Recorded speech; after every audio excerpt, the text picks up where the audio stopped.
Finally a new episode of Free to Play has arrived, along with those damn canvas bags a lot of gamers were promised so long ago.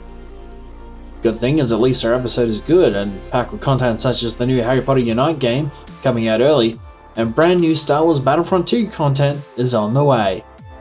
All that and more in this week's episode of Free to Play.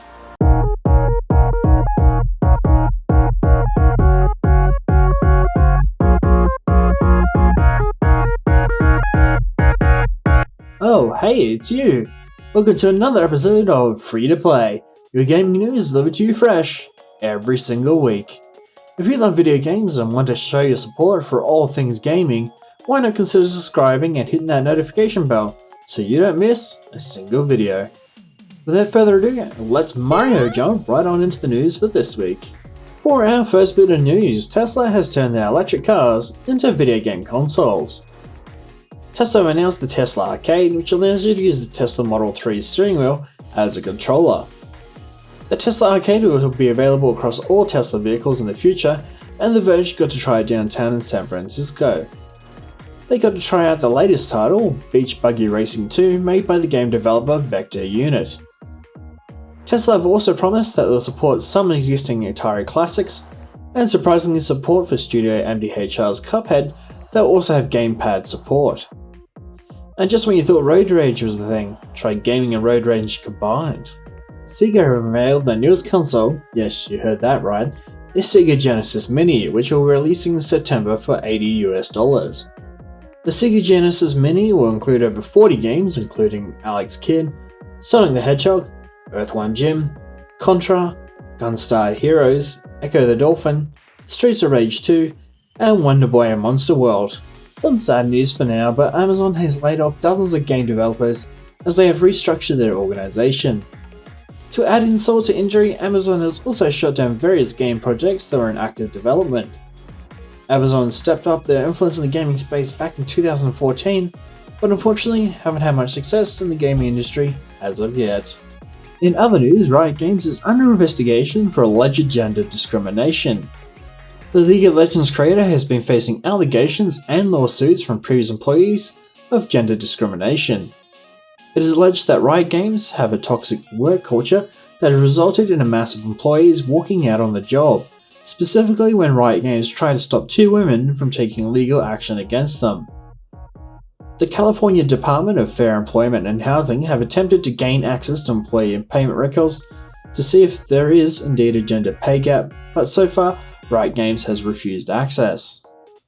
The California Department of Fair Employment and Housing are investigating reports of unequal pay, sexual harassment, sexual assault, retaliation, and gender discrimination in selection and promotion. At the time of this recording, Riot Games are yet to respond to these allegations. Microsoft have recently announced the Game Pass Ultimate, which allows you to use your Xbox Live subscription and give you access to the Game Pass on both Xbox and PC. At the moment, this pass is going for only $1, so be sure to grab it while you can. If you want to know more about how to get the Xbox Game Pass, we made a video on it which will appear on the card above. Could Microsoft be only making one console in the next console generation? According to the website, Thuro.com, Microsoft were originally going to be working on two different consoles in the next console generation. The first console was going to be codenamed Anaconda, and the second console being named Lockhart, which was going to be the more affordable console of the two. While Xbox chief Phil Spencer did reveal the new Xbox at E3 2019, he also revealed that the company was deep into developing the architecture for the new console. Phil Spencer also mentioned that right now, Xbox is focused on Project Scarlett and what Xbox wants to put on its stage. Franchise design director Dennis Bramwell has announced brand new content coming to Star Wars Battlefront 2. In the new update, players will get to play as the Droideka, the rolling droids made famous in the Star Wars episodes 1 to 3, and devastate their opponents with a new TX-130 battle tank from the Clone Wars. In addition to these new playable objects, players will also be able to use Anakin in his general costume from the Clone Wars, as well as play as soldiers from the 212th Recon Division and 41st Scout Battalion.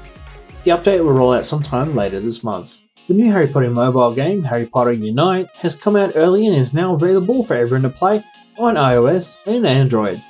The game is a very similar style to Pokemon Go, and sees you perform spells to catch magical creatures roaming throughout the world. The game is free, so why not give it a download?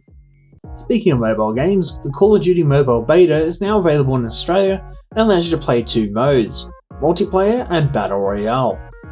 The multiplayer mode allows you to play classic modes such as Search and Destroy, Team Deathmatch, One for All, and Domination.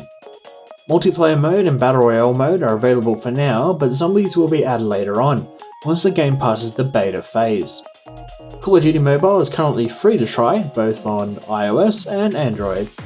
And that is all for this week's episode. We hope you enjoyed it.